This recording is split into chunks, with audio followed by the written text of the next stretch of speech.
My name is Hazel Cruz, and I'm 26 years old. I never thought my life would turn into something worth writing about, much less sharing with strangers. But sometimes betrayal cuts so deep the only way to survive it is to turn it into a story.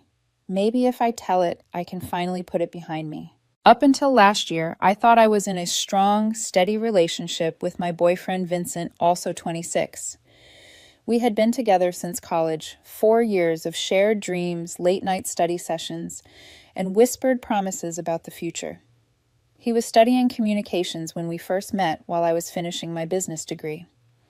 After graduation, Vincent changed paths. He applied for a 2-year accelerated nursing program, convinced it was his true calling. I didn't hesitate to support him. I took a job as a warehouse supervisor. It wasn't glamorous, but it was steady.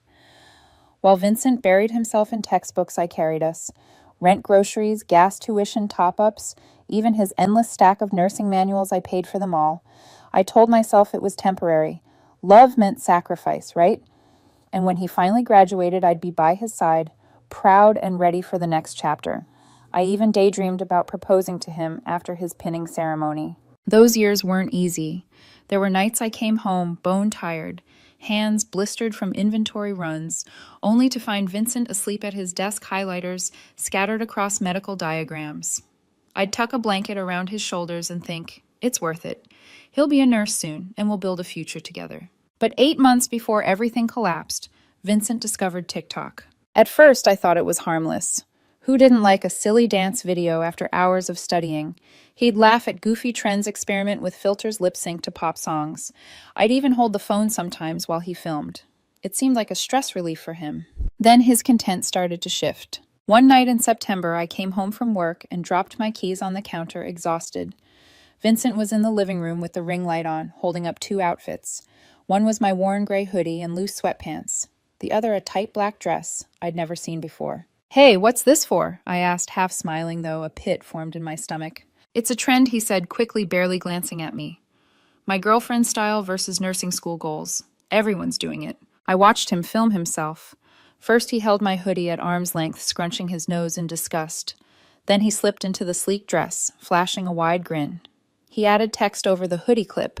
"When your girl looks like she's given up on life." Something twisted inside me. "Vincent, that's not personal," I forced a laugh. He was already editing, fingers flying across the screen. "It's just content, Hazel. You wouldn't understand." That phrase, "you wouldn't understand," hung in the air, heavier than I expected. I told myself not to overreact. He was under pressure. He needed an outlet. But the way he mocked me, not just privately, but for strangers to judge, it stung more than I let on. Over the next weeks, his videos grew sharper, meaner. POV, your girlfriend thinks Olive Garden is fine dining. Tell me your woman has no ambition without telling me you're content with mediocrity. Thousands of strangers laughed, commented, shared. Some wrote things like, "Dump her king, you can do better." I'd scroll through the comments and silence, my chest tight. I wanted to confront him. I wanted to scream, "Do you know what I've given up for you?" But every time I opened my mouth, I saw the exhaustion in his face from 12-hour clinical rotations and bit my tongue. One night, I found him scrolling through his notifications, grinning. "Chloe says this is hilarious," he muttered half to himself. Chloe. That name had started popping up more and more. She was one of his classmates, loud, ambitious, always posting stories from their study groups. Except the groups often looked like just her and Vincent sprawled across couches with textbooks open, but untouched. "She gets it," Vincent told me once when I asked why he spent so much time with her. "You don't understand the pressure I'm under." Chloe does. There it was again. "You don't understand." I told myself it was just friendship, that after graduation things would settle. But sometimes late at night, while folding his laundry, I'd catch the faintest scent of perfume on his scrubs that wasn't mine. My chest would tighten, but I pushed the suspicion down, burying it under hope. By spring, the tension between us had grown into something I couldn't name, an invisible crack, spreading slowly across the walls of our relationship. I tried to patch it with patience dinners after my shifts, small notes of encouragement tucked into his bag. But each time I caught him laughing at a text from Chloe, I felt the crack widen. The foreshadowing was there plain as day. I just refused to see it. I thought I was building us a future. Instead, I was standing on sand while the tide rushed in. And I had no idea that my upcoming birthday would be the storm that finally swept everything away. If the first TikToks were a slap, the next ones felt like knives. Vincent discovered a rhythm. Mock me, exaggerate it. let strangers cheer him on. It wasn't just playful teasing anymore. It was ridicule packaged as entertainment. I remember one video in particular. He filmed himself sitting at our dining table, rolling his eyes dramatically, while text appeared. POV, your girlfriend thinks Olive Garden is fine dining. The clip cut to Chloe giggling behind the camera, zooming in on his fake grimace. Vincent leaned close to the lens, whispering, "Some people just settle." I wasn't tagged, but everyone knew. Our friends followed him, some coworkers too. The next morning at the warehouse, a colleague smirked and asked, "So Hazel, how was Olive Garden last night?" I forced a laugh, but my insides crumbled. At home, I confronted him tentatively. "Vincent, these videos, they make me look like a joke. Do you realize that?" He didn't even look up from his phone. Relax. It's content. People like authenticity. They want drama humor. You wouldn't understand. That phrase again. You wouldn't understand. Like a wedge between us, hammering deeper each time. Chloe became a regular character in his stories. Study nights where her laugh echoed in the background. Group projects where only she appeared in the frame. Selfies with Vincent captioned, "Grind Partners." I'd watch from the couch as he typed comments under her videos, "Star Student Energy" or "Future Nurse of the Year." Compliments he never spared for me. At first, I convinced myself I was imagining things. Vincent had always been friendly, maybe too friendly, but he wasn't disloyal. He couldn't be. Not after everything I'd done for him. Not after the nights I stayed late at the warehouse just to pay for his textbooks. But then came the nights he didn't come home. One Tuesday, he told me he had a late study session. Midnight passed. 1 a.m. ticked by. At 2:17, the door finally creaked open. He stumbled inside, reeking of alcohol. "I thought you were studying," I said quietly, trying not to sound accusatory. "We did study," he snapped, dropping his bag. Then we went out. "God, you sound like my mom sometimes." I blinked at him, stunned.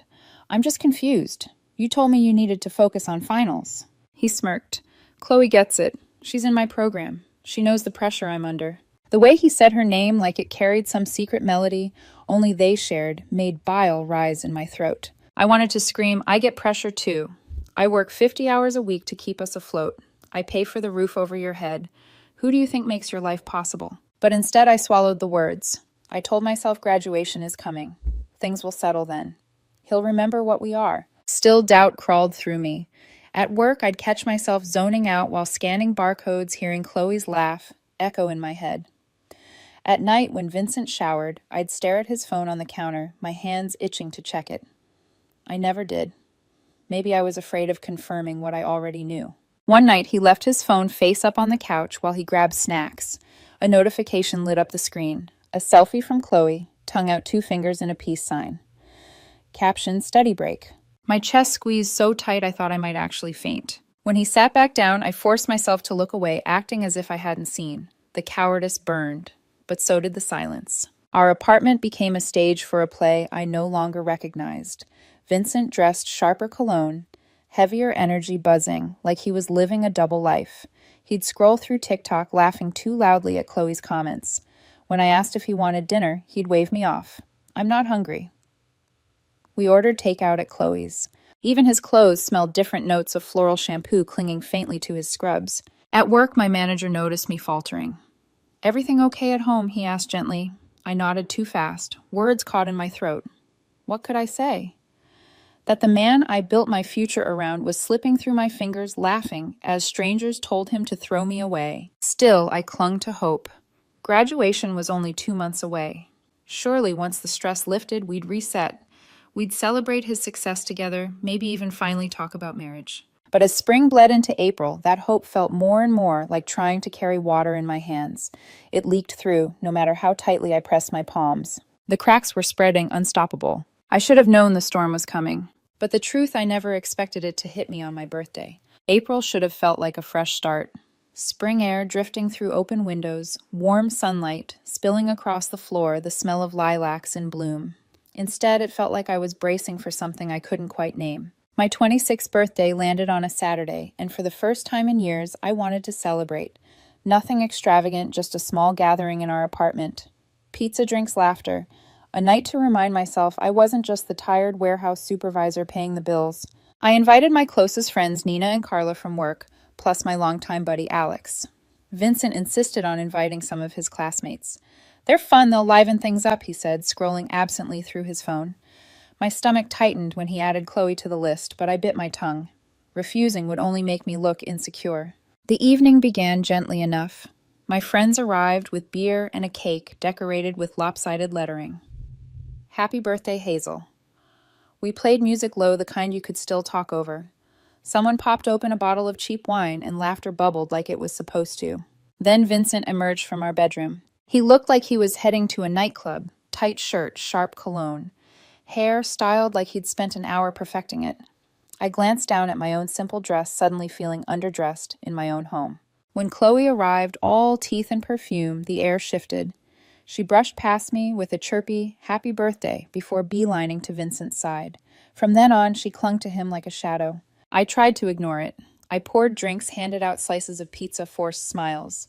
But every time I turned around there, they were her laugh too loud at his jokes, his hand brushing her arm as if forgetting I existed. By 10 p.m., the room was comfortably buzzing.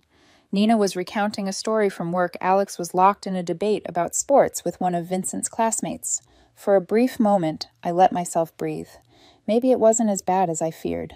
Then Vincent stood swaying slightly from the drinks and cleared his throat. His voice cut through the chatter like a blade. You know what he said loudly, glass in hand? I'm done pretending. The room stilled. My laugh caught in my throat. Pretending what I asked, careful, wary. He looked straight at me, then placed a hand on Chloe's shoulder. Pretending this is enough. He gestured around, then back at me. Hazel, you're dead weight. You're holding me back. The words rang out, each syllable a slap. Silence thickened. Carla set her drink down too hard, the glass clinking. Alex's eyes darted between us, uncertain. I could barely breathe. Vincent, I whispered. Maybe we should talk about this later. There is no later. His voice rose sharp, fueled by alcohol and adrenaline. You're content managing boxes in a warehouse forever. Chloe and I were going places. She gets me. She matches my ambition. You don't. He pulled Chloe closer, her cheeks flushed, half smiling, as if she wasn't sure how far this was supposed to go. I sat frozen on the couch, beer in hand, heart hammering so hard I thought the glass would shatter in my grip. This was the man I once pictured a future with, tearing me apart in front of everyone. Nina whispered Hazel, but trailed off helpless. Chloe murmured. Vincent, maybe. No, he cut her off, glaring at me. I can't do this anymore. I need someone who doesn't drag me down. Someone like Chloe. The final crack split through me. I stood slowly, forcing my voice steady. If that's how you feel, then go. His lips curled, satisfied. Come on, babe, he said to Chloe.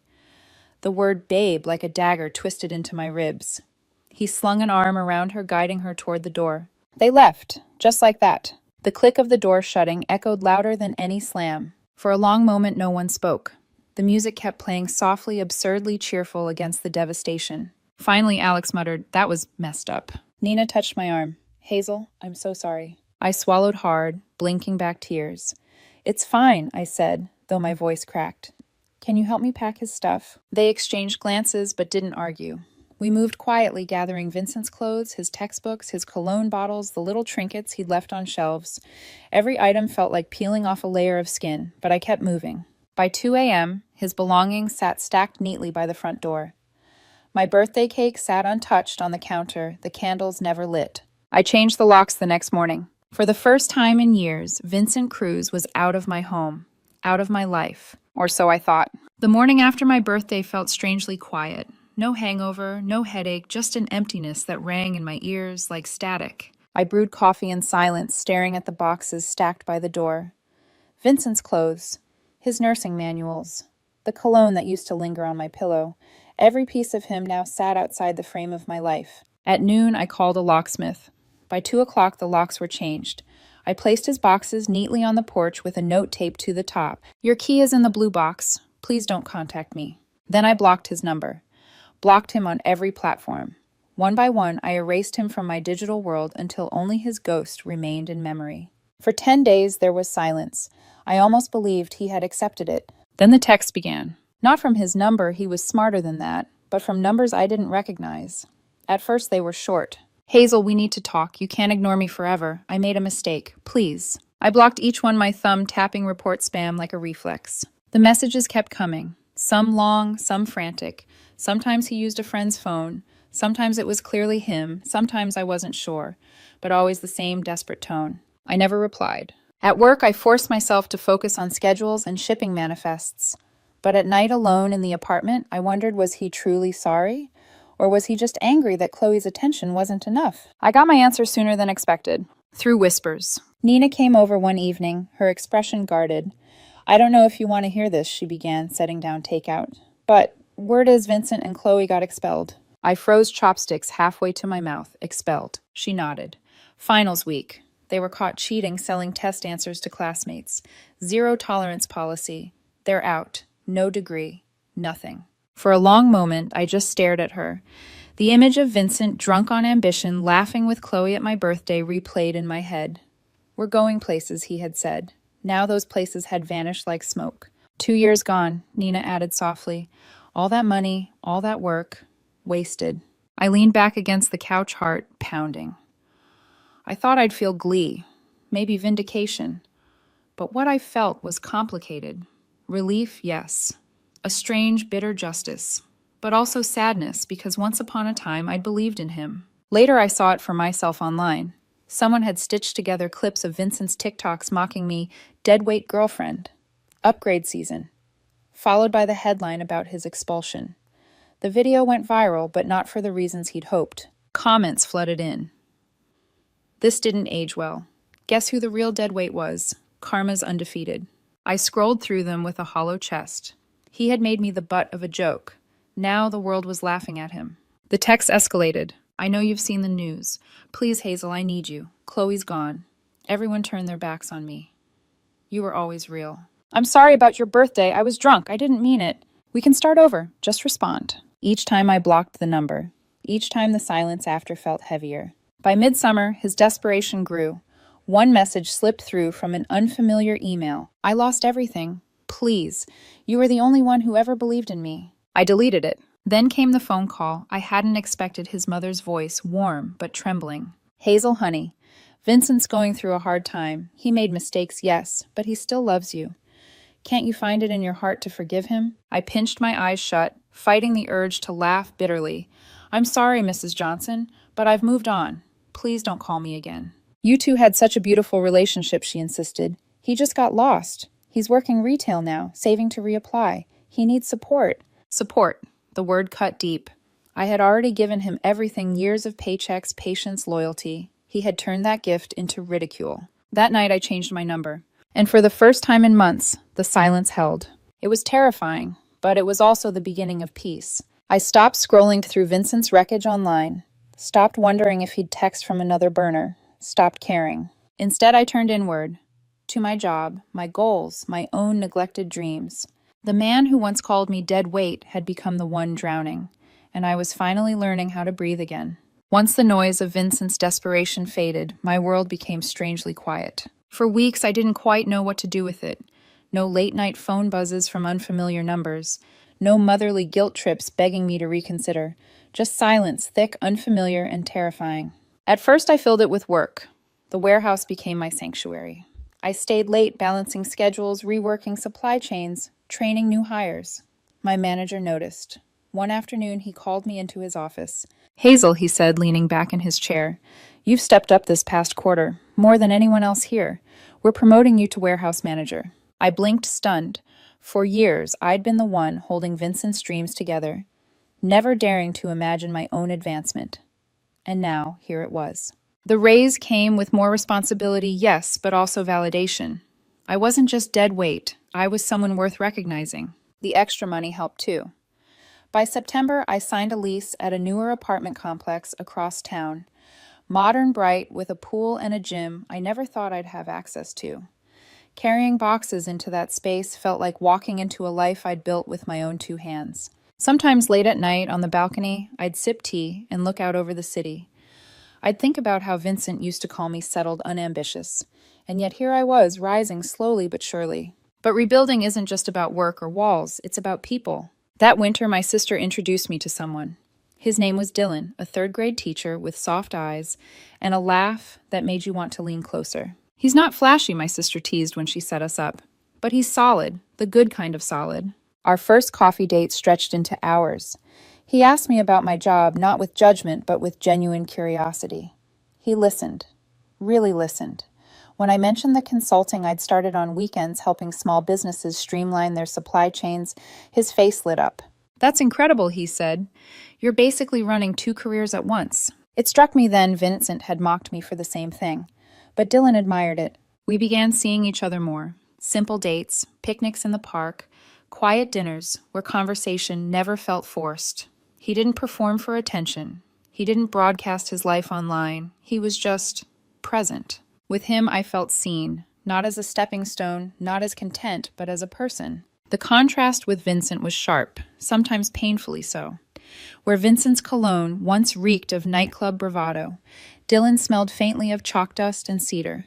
Where Vincent's eyes always darted to the glow of his phone, Dylan stayed steady, locked on mine. It wasn't perfect, nothing ever is, but it was real, and after everything I'd endured, real felt like a miracle. Still shadows lingered. Sometimes when Dylan laughed, I'd catch a flicker of memory Vincent's smirk at my birthday, the word dead weight echoing in the room.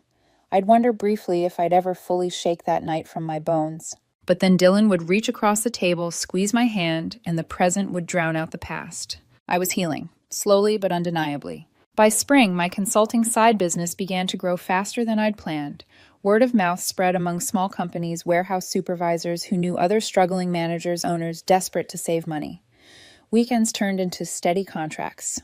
For the first time, I saw a path that wasn't just survival. It was success. One Saturday morning, I stood in my new apartment kitchen brewing coffee. Dylan leaned against the counter, hair mussed, wearing one of my old t-shirts. He looked at me like I was enough as I was, not as a version of myself I needed to upgrade. And I realized this was what love was supposed to feel like. No humiliation, no mockery, no begging for scraps of respect. Just presence, safety, growth. The ruins of my old life had been burned to ash, but from that ash something steadier, something stronger was beginning to rise. I was no longer Vincent's anchor, I was my own. And for the first time in years I felt light. It was a Saturday morning in June, just over a year since my birthday imploded. The sun poured into my new apartment, the kind of golden light that makes everything look softer, almost cinematic. I was in the kitchen making coffee, humming quietly. Dylan was still asleep in the bedroom, sprawled across the sheets, one arm dangling lazily off the side of the bed. For once, life felt still, safe. Then came the knock. At first, I thought it was a package delivery. I padded to the door mug in hand and pulled it open without thinking. And there he was. Vincent. For a second, I didn't recognize him. His hair hung limp, greasy, pulled back in a half-hearted ponytail. His Target uniform shirt was wrinkled, the red fading. His face, once so full of smug energy, looked puffy, exhausted. His eyes carried dark hollows, and his shoulders sagged, as though the weight of the world had finally crashed down. "Hazel," he said, his voice cracking on my name. "Please, just hear me out." I blinked at him, the steam from my coffee swirling between us. It was surreal, like a ghost had found its way back to my door. "What do you need?" I asked, my voice calm, almost detached. "I need us back." His words tumbled out, rushed and desperate. "I made a huge mistake. Chloe was nothing. You were everything. I see that now." His hands trembled as he spoke. "I'll delete TikTok. I'll support your business. Whatever you want. Just give me another chance." Behind me, I heard the soft creak of the bedroom door.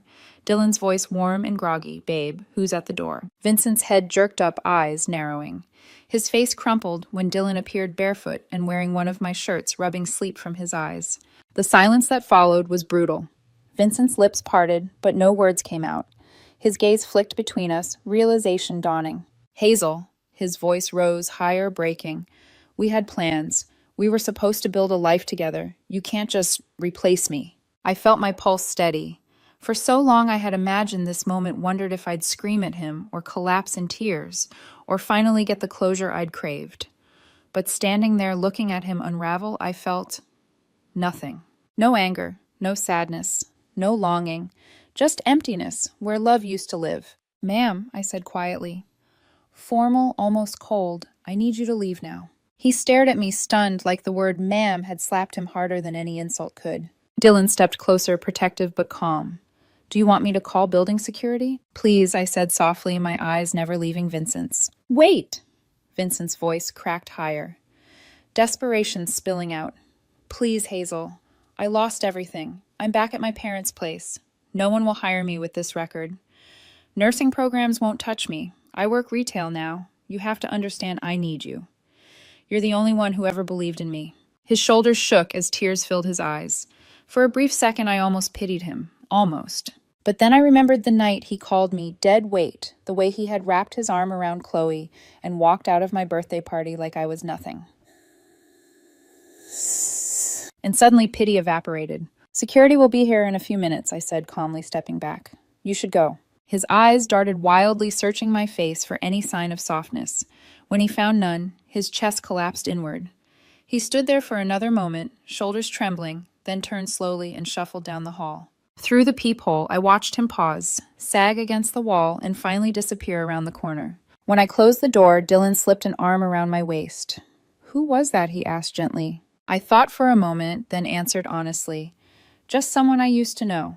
And I realized for the first time that it was completely true. When the door shut behind Vincent that morning, it felt like the last page of a book I'd been too afraid to close. For weeks afterward, I kept replaying the scene in my head, his sagging shoulders, the way he begged the tears in his eyes.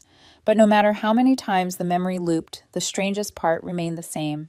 I had felt nothing. Not rage, not heartbreak, just emptiness. And in that emptiness, I found peace. Life carried on, but brighter. Dylan and I grew closer with each passing month. He wasn't the type to grandstand or broadcast, but in the quiet ways he showed up for me. He left handwritten notes tucked in my bag. "You've got this." He asked about my consulting projects and celebrated every new contract as if it were his own. He even sat beside me one evening, helping me brainstorm logistics solutions despite not fully understanding supply chains. "See," he said, scribbling arrows on my whiteboard. "If third graders can master fractions, we can figure out inventory flow." I laughed so hard I cried. And in that moment, I knew I had traded cruelty for kindness, and it was the best bargain I'd ever made. By fall, Dylan and I put down roots. We bought a small house together, nothing extravagant but ours. The walls smelled faintly of fresh paint, and the backyard held just enough space for a garden. Standing in that empty living room, boxes scattered, I whispered, "Home." Dylan wrapped his arms around me and kissed the top of my head. Our home. My consulting business flourished too. What began as weekend side work grew into something real contracts, steady enough that I started planning to leave the warehouse and go full-time. For years, I'd carried someone else's dream. Now I was finally carrying my own. Sometimes late at night, I'd think back to that birthday party, to Vincent's words, "You're dead weight, you're holding me back." And every time I realized the truth, the only weight dragging us down had been him. He had mocked me for working a mediocre job, yet that job had built my stability. He had ridiculed me for settling, yet he was the one who settled for shortcuts, lies, and a life that crumbled. The irony was almost poetic. I never saw Vincent again. Not in person, at least. Occasionally, whispers reached me, rumors from old classmates or mutual acquaintances. Retail jobs that didn't last. Failed attempts to get back into nursing. Still living with his parents. Each story carried a shadow of the man who once strutted into my birthday party so sure he was upgrading. But I didn't follow those whispers anymore. They were just background noise to a song I no longer listened to.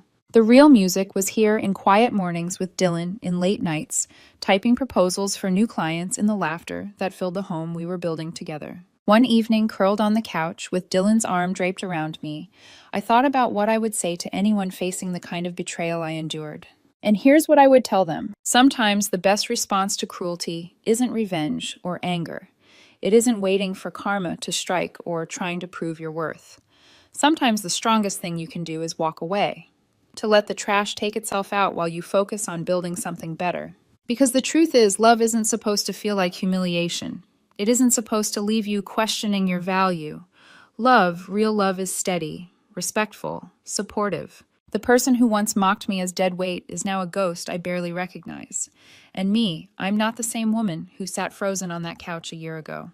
I am lighter, stronger, whole. And as I write this from the living room of the house, Dylan and I just bought planning a wedding, planning a future.